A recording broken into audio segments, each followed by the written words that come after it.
Hi hello ನಮಸ್ಕಾರ. ಅಭಿವ್ಯಕ್ತಿ ಕಥಾಲೋಕಕ್ಕೆ ಆತ್ಮೀಯವಾದ ಸ್ವಾಗತ. ಕನಸಾಗಿ ಕಾಡುವ ಏಕೆ 9ನೇ ಎಪಿಸೋಡ್ ಶುರು ಮಾಡೋಣ. ಈಗ ಹೇಳಿ ಅತ್ತೆ, ಮಾವ ಇನ್ನು 1 ತಿಂಗಳ ನಂತರ ನಡೆಯಲಿರುವ ಮ್ಯೂಸಿಕ್ ಫೆಸ್ಟ್ನಲ್ಲಿ ಶಾರು ಭಾಗವಹಿಸೋಕೆ ನೀವು ಪರ್ಮಿಷನ್ ಕೊಡ್ತೀರಾ? ತಮ್ಮನಾದರೂ ಇಂದು ತಂದೆಯ ಹಾಗೆ ಅಕ್ಕನ ಆಸೆಗೆ ಬೆನ್ನೆಲುಬಾಗಿ ನಿಂತು ಅನುಮತಿ ಕೇಳಿದ್ರೆ ಪವಿತ್ರ ಅವರು ಒಮ್ಮೆಲೆ ಇಂತಹ ಉಚ್ಚಾಟಗಳಿಗೆ ಅನುಮತಿ ಕೊಡಲು ಸಾಧ್ಯವಿಲ್ಲ ಅಂತ ನಿರಾಕರಿಸಿಬಿಟ್ರು. ಪಪ್ಪ ಪ್ಲೀಸ್, ಶಾರುಗೆ ಒನ್ಸ್ ಇನ್ ಲೈಫ್ ಟೈಮ್ ಅವಕಾಶ ಸಿಕ್ಕಿದೆ. ಈಗ ಆಗಲ್ಲ ಅಂದರೆ ಮತ್ತೆ ಇನ್ನೆಂದೂ ಅವಳಿಗೆ ಈ ಅವಕಾಶ ಒದಗಿ ಬರಲ್ಲ. ಚಿಕ್ಕ ವಯಸ್ಸಿನಿಂದ ನನಗಿಂತ ಹೆಚ್ಚು ಪ್ರೀತಿ ಶಾರುಗೆ ಕೊಡ್ತಾ ಬಂದಿರುವ ನಿಮಗೆ ಯಾಕೆ ಅವಳ ಕನಸು ಅರ್ಥವಾಗ್ತಾ ಇಲ್ವಾ? ಪ್ಲೀಸ್ ಪಪ್ಪ, ಅಷ್ಟಕ್ಕೂ ಯಾವುದೋ ಅಪರಿಚಿತರ ಜೊತೆಗೆ ಅಲ್ಲ, ಶಾರುಗೆ ಮಲ್ಹಾರ್ ಸರ್ ಅವರ ಬ್ಯಾಂಡ್ನಲ್ಲಿ ಹಾಡಲು ಅವಕಾಶ ಸಿಕ್ಕಿರೋದು. ನಿಮ್ಮ ಕಾಲಿಗೆ ಬೇಕಾದರೂ ಬೀಳ್ತೀನಿ ಪಪ್ಪ. ಒಮ್ಮೆ ಈ ವಿಷಯದ ಬಗ್ಗೆ ಯೋಚಿಸಿ ನೋಡಿ. ಬೇಕಾದರೆ ಮಲ್ಹಾರ್ ಅವರ ಜೊತೆಗೆ ನೀವೇ ಮಾತಾಡಿ, ಆಮೇಲೆ ಒಂದು ತೀರ್ಮಾನಕ್ಕೆ ಬನ್ನಿ. ಅವತ್ತು ಅವರು ನಮ್ಮ ಮನೆಗೆ ಬಂದಿದ್ದಾಗ ನೀವು ಅಮ್ಮ ಆ ಹುಡುಗ ಎಷ್ಟು ಒಳ್ಳೆಯವನು ಅಂತ ಮನಸಾರೆ ಹೊಗಳಿದ್ರಿ ಅಲ್ವಾ? ಸಾಕೇತ್ ಮಾತುಗಳು ಹೇಗಾದರೂ ಮಾಡಿ ಅಪ್ಪನನ್ನು ಒಪ್ಪಿಸಲೇಬೇಕು ಅನ್ನೋ ಪಣ ತೊಟ್ಟಂತೆ ಇತ್ತು. ಏನು, ಆ ಹುಡುಗನ ಜೊತೆಗೆ ಬೇರೆ ದೇಶಕ್ಕೆ ಹೋಗಿ ಇವಳು ಹಾಡೋದಾ? ಸಾಧ್ಯವೇ ಇಲ್ಲ. ಆ ಹುಡುಗನ ಮಾತು, ಅವನ ವೇಷಭೂಷಣ ನೋಡಿದ್ರೆ ತಿಳಿಯುತ್ತೆ ಯಾವುದೋ ಅಬ್ಬೆಪಾರಿ, ಗೊತ್ತು ಗುರಿ ಇಲ್ಲದವನು ಎಂದು. ಪ್ರಾಣ ಹೋದರೂ ಸರಿ, ನಾನು ಇದಕ್ಕೆ ಒಪ್ಪಿಗೆ ಕೊಡಲ್ಲ ಎಂದ ಪವಿತ್ರ ಅವರ ಹೊರಟು ಮಾತು ಸಾವಿತ್ರಿ ಅವರಿಗೂ ಸಾಕು ಎನಿಸಿತ್ತು. ಮದುವೆಯಾಗಿ ಬಂದಾಗಿನಿಂದ ನಾದಿನಿಯ ಮಾತಿಗೆ ತತ್ತರಿಸಿ ಹೋಗಿದ್ದವರು ಈಗ ಮಗಳ ಭವಿಷ್ಯವೂ ಅವರ ಕೈ ಕೆಳಗೆ ಹೋಗಿ ಬೀಳೋದು ಇಡಿಸದೆ ಧೈರ್ಯ ಮಾಡಿ, ನನ್ನ ಮಗಳಿಗೆ ಇಂತಹ ಒಂದು ಅವಕಾಶ ಸಿಕ್ಕಿರುವಾಗ ಹಿಂದೆ ಉಳಿಯೋದು ನನಗೆ ಯಾಕೋ ಸರಿ ಕಾಣ್ತಾ ಇಲ್ಲ. ಹೀಗೆ ಆ ಹುಡುಗನ ಜೊತೆಗೆ ಶಾರು ಒಬ್ಬಳೇ ಹೋಗಬಾರ್ದು ಅಷ್ಟೇ ತಾನೇ? ಸರಿ ಬಿಡಿ, ಆ ಕಾರ್ಯಕ್ರಮಕ್ಕೆ ನಾನು ಇಲ್ಲ ಸಾಕೇತ್ ಇಬ್ಬರಲ್ಲಿ ಒಬ್ಬರಾದರೂ ಅವಳ ಜೊತೆಗೆ ಹೋಗಿ ಬರ್ತೀವಿ ಹೇಳಿ ಗಂಡನ ಕಡೆಗೆ ನೋಡಿದ್ರೆ ರಾಜಶೇಖರ್ ಅವರು ತೀರ್ಮಾನಕ್ಕೂ ಬರಲು ಆಗದೆ ಯೋಚಿಸುತ್ತಾ ಕುಳಿತು ಬಿಟ್ಟಿದ್ರು. ಅಯ್ಯೋ ಭಗವಂತ, ನನ್ನ ಗಂಡನಿಗೆ ದಯವಿಟ್ಟು ಒಳ್ಳೆ ನಿರ್ಧಾರ ತೆಗೆದುಕೊಳ್ಳುವ ಬುದ್ಧಿ ಕೊಡಪ್ಪ. ದೇವರಲ್ಲಿ ಬೇಡಿಕೊಳ್ಳುತ್ತಾ ಕೂತಿದ್ದವರ ಪ್ರಾರ್ಥನೆಗೆ ಫಲ ಸಿಗುವಂತೆ ಮಹದೇವ್ ಪ್ರಸಾದ್ರವರು ಶಾರ್ವರಿನ ತಮ್ಮ ಬಳಿ ಕರೆದು ಅವಳ ನೆತ್ತಿ ಸವರಿ, ನಿಜಕ್ಕೂ ಇಂತಹ ಒಂದು ಅವಕಾಶ ನಿನ್ನ ಹುಡುಕಿ ಬಂದಿರೋದು ನಿನ್ನ ಅದೃಷ್ಟವೇ ಸರಿ. ನಿನ್ನ ಮಧುರವಾದ ಕಂಠ ಬರೀ ಈ 4 ಗೋಡೆಗಳ ಮಧ್ಯದಲ್ಲೇ ಕಳೆದು ಹೋಗೋದು ನನಗೂ ಇಷ್ಟವಿಲ್ಲ. ನಿನ್ನ ಇಚ್ಛೆಯಂತೆ ಸಂಗೀತ ಸ್ಪರ್ಧೆ ಕಾರ್ಯಕ್ರಮದಲ್ಲಿ ಭಾಗವಹಿಸಿ ಜಯಶಾಲಿಯಾಗಿ ಭಾಮಗಳೇ, ಎಲ್ಲ ಒಳ್ಳೆಯದಾಗಲಿ ಹೇಳಿ ಆಶೀರ್ವಾದ ಮಾಡಿದ್ರೆ ಕಣ್ಣು ತುಂಬಿಕೊಂಡು ಅವರ ಕಾಲಿಗೆ ಎರಗಿದ Sharvari, thank you so much ಮಾವ. ನೀವು ನನಗೆ ಸಪೋರ್ಟ್ ಮಾಡ್ತೀರಾ ಅಂತ ನಾನು ಮನಸ್ಸಿನಲ್ಲೂ ಎಣಿಸಿರಲಿಲ್ಲ. ಭಾವುಕವಾಗಿ ನೋಡಿದ್ಲು. ರೀ, ಹೆಣ್ಣು ಮಕ್ಕಳ ವಿಷಯದಲ್ಲಿ ನೀವು ಯಾಕೆ ಮೂಗು ತೋರಿಸೋ ಪ್ರಯತ್ನ ಮಾಡ್ತೀರಾ? ಪವಿತ್ರ ಅವರು ಕೋಪದಲ್ಲಿ ಪ್ರಶ್ನೆ ಮಾಡಿದ್ರೆ ಕಣ್ಣು ತೇಲಿಸಿ, ನನ್ನ ಸೊಸೆ ವಿಚಾರದಲ್ಲಿ ನನಗೂ ತೀರ್ಮಾನ ತೆಗೆದುಕೊಳ್ಳುವ ಹಕ್ಕಿದೆ. ಇಲ್ಲಿಗೆ ಮಾತು ಸಾಕು, ನಡೀರಿ ಮನೆಗೆ ಹೋಗೋಣ. ಮಿಕ್ಕಿದ್ದು ಅಲ್ಲೇ ಚರ್ಚೆ ಮಾಡಿದ್ರೆ ಆಯಿತು. ಇಲ್ಲೇ ಕೂತು ಚರ್ಚೆ ಜಗಳಕ್ಕೆ ತಿರುಗಿದ್ರೆ ಪಾಪ ಮಗು ಮತ್ತೆ ಕಣ್ಣೀರು ಹಾಕತ್ತೆ. ನೋಡಿ ರಾಜಶೇಖರ್, ಇನ್ನೇನಿದ್ರು ತಿಂಗಳ ನಂತರ ನಾವು ನಿಮ್ಮ ಮನೆಗೆ ಬರ್ತೀವಿ. ಆಗಲೇ ಮದುವೆ ಶಾಪಿಂಗ್ ಮಾತುಕತೆ ಮಾಡೋಣ. ಅಲ್ಲಿಯವರೆಗೂ ಶಾರು ತನ್ನ ಸಂಗೀತ ಸ್ಪರ್ಧೆ ಕಡೆಗೆ ಗಮನ ಕೊಡಲಿ ಹೇಳಿ ಹೆಂಡತಿ ಮಗನ ಕಡೆಗೆ ಸುಡು ನೋಟ ಬೀರಿ ಮನೆಯಿಂದ ಹೊರಟು ಬಿಟ್ರೆ, ನಾದಿನಿ ಕಡೆಗೆ ಸಾವಿತ್ರಿ ಅವರು ಹಿಡಿದ ಕುಂಕುಮ ತಾಂಬೂಲವನ್ನು ಹೊರಟಾಗಿ ಪಡೆದು ಹಲ್ಲು ಮಸಿಯುತ್ತಾ ಮನೆಯಿಂದ ಹೊರಟರು. ಅತ್ತೆ ಮಾವ ಮನೆಯಿಂದ ಹೊರಡ್ತಿದ್ದಂತೆ ತನ್ನ ತಂದೆಯ ಬಳಿಗೆ ಹೋಗಿ ಅವರನ್ನು ತಬ್ಬಿಕೊಂಡು ಅವರ ಎದೆಗೆ ಒರಗಿದ ಶಾರ್ವರಿ, ಪಪ್ಪ ಐ ಆಮ್ ಸಾರಿ, ನನ್ನ ಕಾರಣಕ್ಕೆ ನೀವು ಅತ್ತೆ ಹತ್ರ ಎಷ್ಟೊಂದು ಮಾತು ಕೇಳಬೇಕಾಯ್ತು. ನಾನು ನಿಮಗೆ ತುಂಬ ನೋವು ಕೊಟ್ಬಿಟ್ಟೆ ಅಲ್ವಾ? ನಿಮಗೆ ನಾನು ತಕ್ಕ ಮಗಳು ಅಲ್ಲ ಪಪ್ಪ. ಅಳು ಜೋರು ಮಾಡಿದ ಮಗಳ ತಲೆ ನೇವರಿಸಿದ ರಾಜಶೇಖರ್ ಅವರು ನಿಟ್ಟುಸಿರು ಬಿಟ್ಟು, ನೀನು ಒಳ್ಳೆಯವಳೆ ಕಂದ, ಆದರೆ ನಿನ್ನ ಆಸೆಗಳು ಮಿತಿಮೀರಿ ನಿನ್ನ ಹಾದಿ ತಪ್ಪಿಸುತ್ತಾ ಇದೆ. ಇರಲಿ, ನಿನಗೂ ನಾಳೆ ನಿನ್ನ ಪಪ್ಪ ನಿನ್ನ ಆಸೆಗಳನ್ನು ಬಲಿ ಕೊಟ್ಟುಬಿಟ್ರು ಅನ್ನೋ ಅನಿಸಿಕೆ ಮೂಡೋದು ಬೇಡ. ಮಲ್ಹಾರ್ ಜೊತೆಗೆ ಅದ್ಯಾವುದೋ ಸಂಗೀತ ಸ್ಪರ್ಧೆಗೆ ಹೋಗೋಕೆ ನಿನ್ನ ಮಾವ ಮಾತ್ರ ಅಲ್ಲ, ನನ್ನ ಪರ್ಮಿಷನ್ ಕೂಡ ಸಿಕ್ಕಿದೆ ಹೇಳಿದವರು ಮಗಳನ್ನು ಹಿಂದಕ್ಕೆ ಸರಿಸಿ ಸೋಫಾದಲ್ಲಿ ಹೋಗಿ ಕೂತು, ಸಾಕೇತ್ ನಿನ್ನ ಹತ್ರ ಮಲ್ಹಾರ್ ನಂಬರ್ ಇದ್ದರೆ ಕೊಡು, ನಾನು ಈಗಲೇ ಅವ್ರ ಹತ್ರ ಮಾತಾಡ್ತೀನಿ.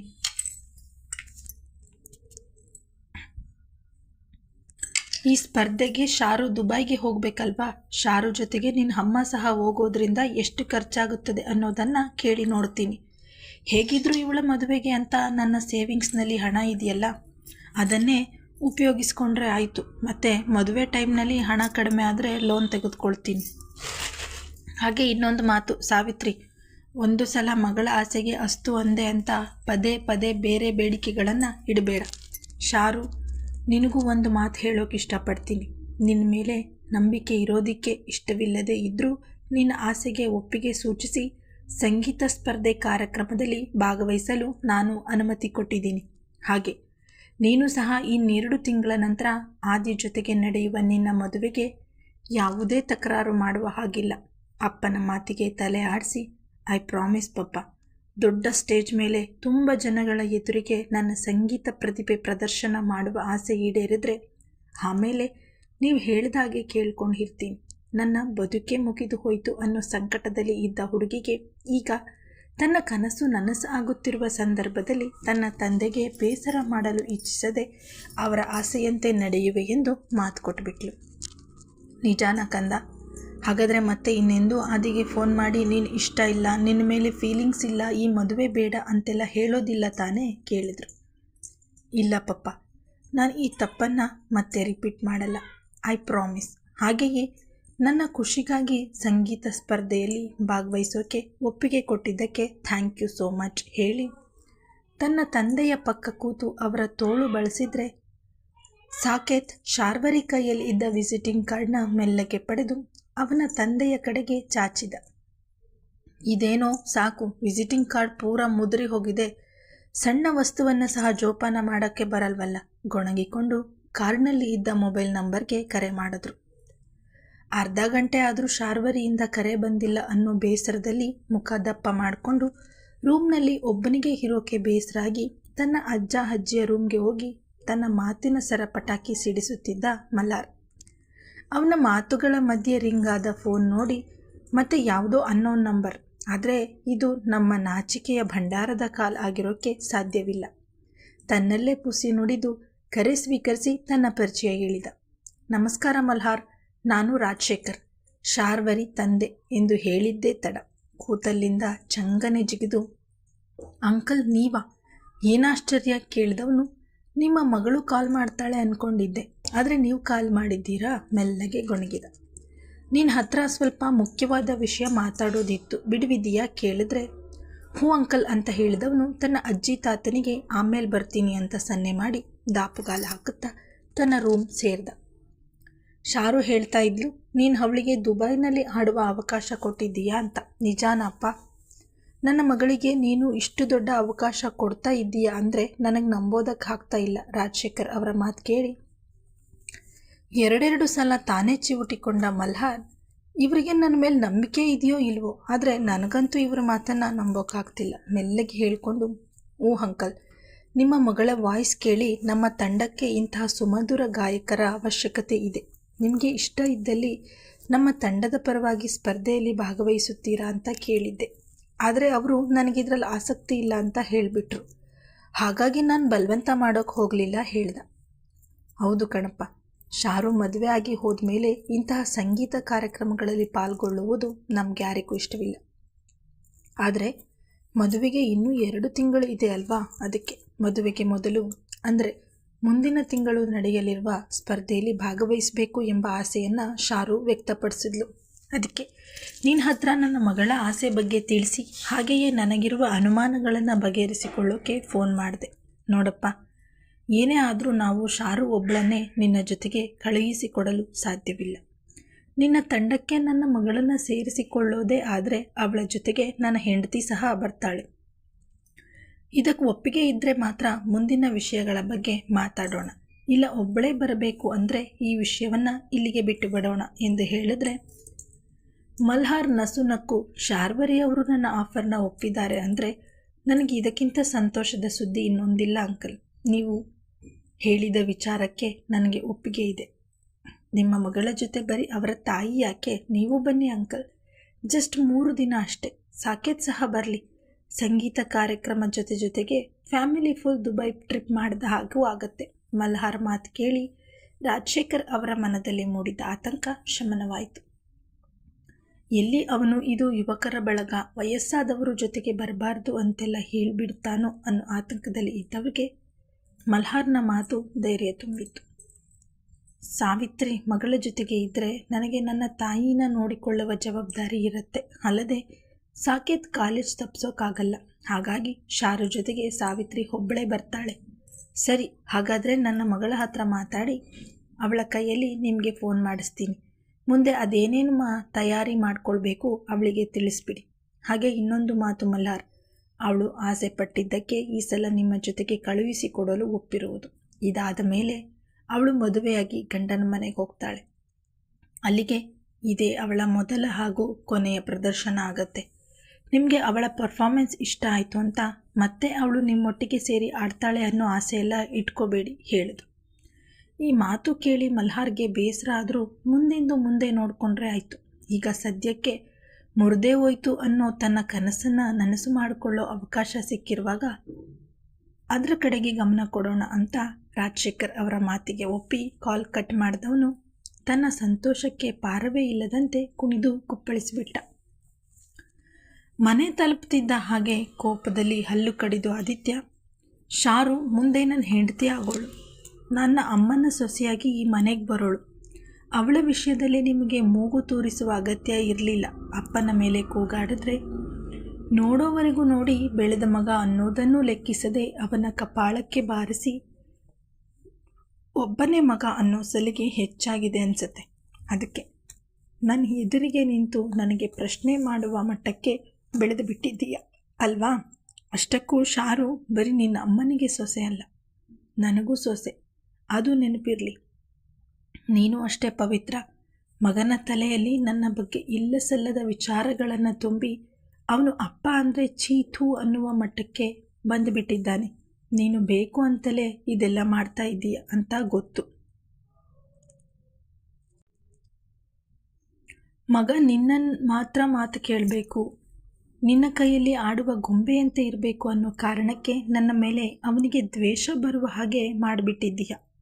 ನಿನ್ನ ಕಂತ್ರಿ ಬುದ್ಧಿ ಬಗ್ಗೆ ಗೊತ್ತಿದ್ದು ಸುಮ್ಮನೆ ಇದ್ದೀನಿ ಅಂದರೆ ನಾನು ಕೈಲಾಗದವನು ಅಂತಲ್ಲ.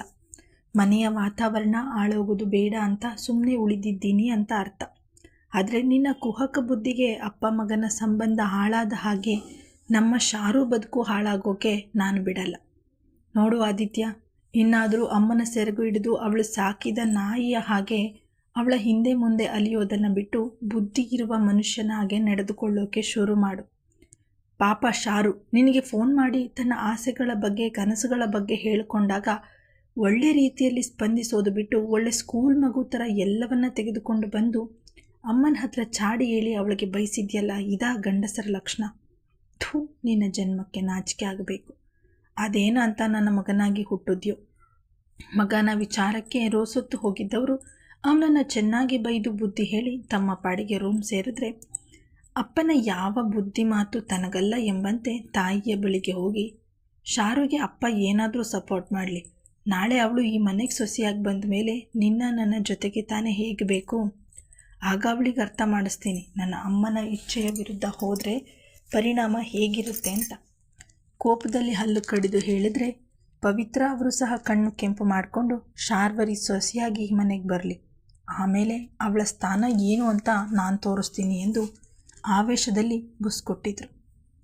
ತನ್ನ ತಂದೆಯಿಂದ ಅನುಮತಿ ಸಿಕ್ಕ ಖುಷಿಯಲ್ಲಿ ಜಿಂಕೆ ಮರಿಯಂತೆ ಜಿಗಿಯುತ್ತಾ ತನ್ನ ರೂಮ್ ಸೇರಿದ ಶಾರ್ವರಿ ತನ್ನ ಮೊಬೈಲ್ನಿಂದ ಮಲ್ಹಾರ್ಗೆ ಕರೆ ಮಾಡಿದ್ಲು. ಒಂದು ರಿಂಗ್ ಆಗ್ತಿದ್ದಂತೆ ಕರೆ ಸ್ವೀಕರಿಸಿ, ಹಲೋ ಶಾರ್ವರಿ ಮೇಡಮ್, ಈ ಸಿಹಿ ಸುದ್ದಿ ಹೇಳೋಕೆ ನೀವು ಆಗಲೇ ನನಗೆ ಕಾಲ್ ಮಾಡಿದ್ದು? ಮತ್ತು ವಿಷಯ ಹೇಳಿ ತಾನೇ ಕಾಲ್ ಕಟ್ ಮಾಡಬೇಕು, ಹೇಳಿ. ಹಾಗೆ ಕಟ್ ಮಾಡಿದ್ರೆ ನಾನೇನು ಅನ್ಕೋಬೇಕು? ಅದೆಲ್ಲ ಹೋಗಲಿ ಬಿಡಿ, ಈಗ ನಾನೊಂದು ವಿಷಯ ಹೇಳಬೇಕು ಎಂದರೆ ಅವನ ಧ್ವನಿಯಲ್ಲಿನ ಸಂಭ್ರಮ ಇವಳ ತುಟಿಯನ್ನು ಸಣ್ಣದಾಗಿ ಅರಳಿಸಿತ್ತು.